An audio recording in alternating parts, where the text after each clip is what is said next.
Bom, pessoal, bom dia. Vamos continuar nosso estudo no livro de Samuel, 1 Samuel capítulo 10, que estamos estudando, no verso 9 a 16, que vamos ver hoje, né?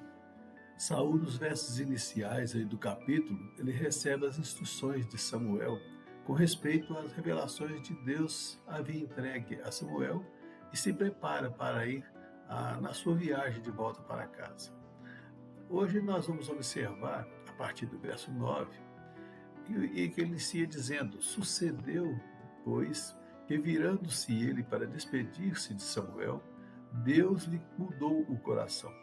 Com certeza, o nosso coração, ao receber alguma notícia ou alguma recomendação, e isso vem acompanhado de guardar um segredo, ele fica cheio de indagações. E no caso de Saul, acredito que não foi diferente. Perguntas: como será que vai acontecer estas coisas? Vou realmente encontrar com estas pessoas que foram ditas? Por que receber o pão da mão de um estranho? Como vou profetizar? Meu servo estará comigo nessa viagem e nem posso me desabafar com ele? Isto é próprio de um coração pecaminoso que não deposita a confiança plena no Senhor. Mas o texto continua, e no momento em que ele se vira para despedir, Deus lhe mudou o coração. Uma transformação de vida de um coração cheio de dúvidas para um coração confiante e submisso à vontade de Deus.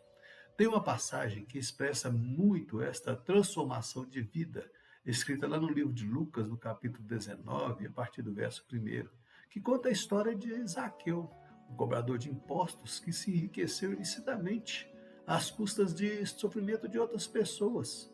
Mas, ao ser alcançado por Jesus, mudou a sua maneira de pensar e de agir, reconhecendo que deveria devolver às pessoas tudo o que havia adquirido de forma errada. Uma verdadeira conversão. Estava seguindo por um caminho e, ao ser tocado por Jesus, converge para um caminho diferente, um caminho de glória.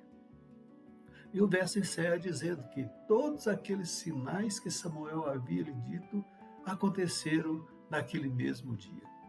Mas a Bíblia relata nos versos 10 a 13 apenas um dos acontecimentos que Samuel disse que aconteceria. Creio que por causa da repercussão que causou. O verso 10 diz que ao chegar em Gibeá, ele encontrou um grupo de profetas que vinha lá do alto, do local de adoração, conforme lhe foi dito o que aconteceria. Naquele momento, o Espírito de Deus se apoderou dele e passou a profetizar no meio deles. Aqui temos que observar uma coisa. Quem profetizou? Foi Saul? Não. Foi o próprio Deus, através do seu Espírito, e é que profetizou aquelas pessoas. Saul foi apenas um instrumento, a voz dele usada pelo Senhor. Cabe a nós refletirmos e buscarmos o entendimento e direcionamento de Deus para entender as mensagens que são passadas aí nos diversos púlpitos das igrejas. Temos que relacionar as profecias, que às vezes apresentam, se elas estão realmente em coerência com a palavra do Senhor.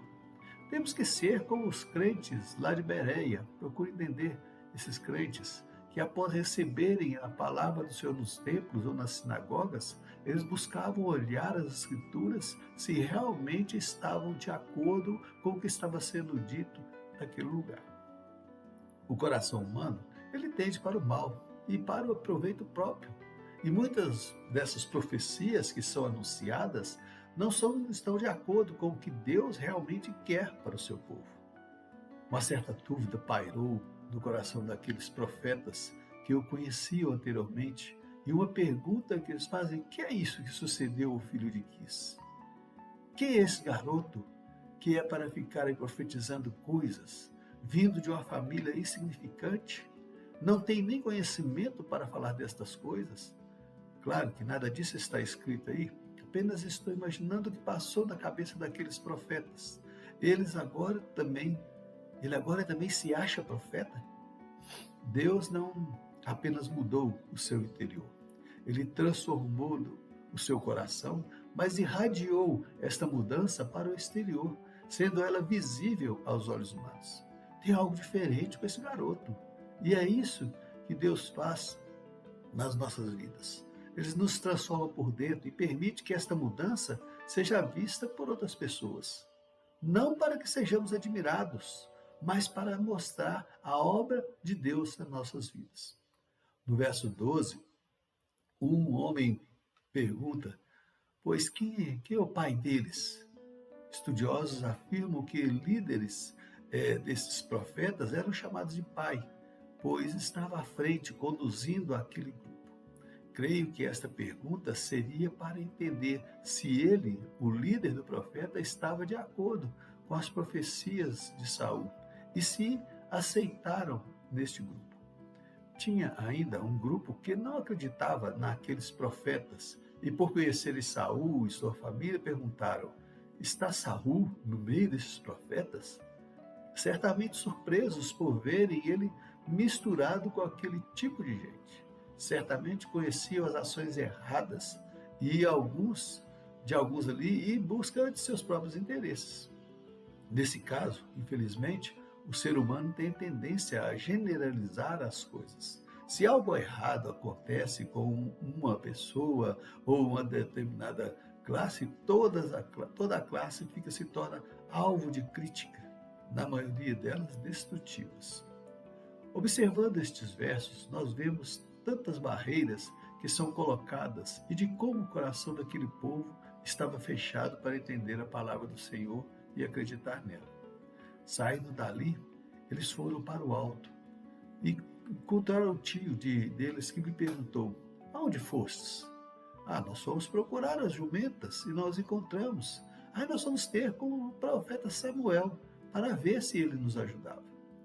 Quando o tio escuta o nome de Samuel, fica curioso para saber o que ele havia dito. Saul respondeu apenas que Samuel lhes informou que as jumentas foram encontradas. E o verso 16 encerra dizendo que Saul não disse mais nada a respeito do que Samuel lhe havia dito a respeito do reino de Deus. Saul demonstra uma obediência às ordens de Samuel e esperar até que ele encontrasse com ele, como cita o verso 8. Temos que entender alguma coisa e guardar o nosso coração, que o poder de transformação da vida pertence ao Senhor e de acordo com a sua vontade. Podemos passar anos na nossa vida clamando ao Senhor pela conversão de algum ente querido, um amigo, mas o que cabe a nós é orar, confiar e aguardar o tempo do Senhor. Ao sermos transformados, nós temos que nos voltar realmente para o que Deus fez em nossas vidas e buscar fazer a diferença na sociedade em que vivemos. As nossas ações devem levar as pessoas a querer se espelhar em nós e buscar para si uma transformação de vida, mas lembrando de que não é nosso mérito, e sim de Deus. E temos também que buscar o conhecimento da palavra do Senhor, para discernir sobre o que é certo e o que é errado, para não sermos enganados pelas ações do maligno através de falsos profetas. Que Deus nos abençoe a confiar sempre nele e aguardar no seu tempo, aguardar naquilo que ele tem que fazer, na obra que ele preparou para todos nós. Amém? Que Deus nos abençoe a sermos desta forma. E vamos tomar o nosso cafezinho? Deus o abençoe você, sua semana seja repleta de bênção. E até domingo que vem, se Deus assim nos permitir. Tchau, pessoal.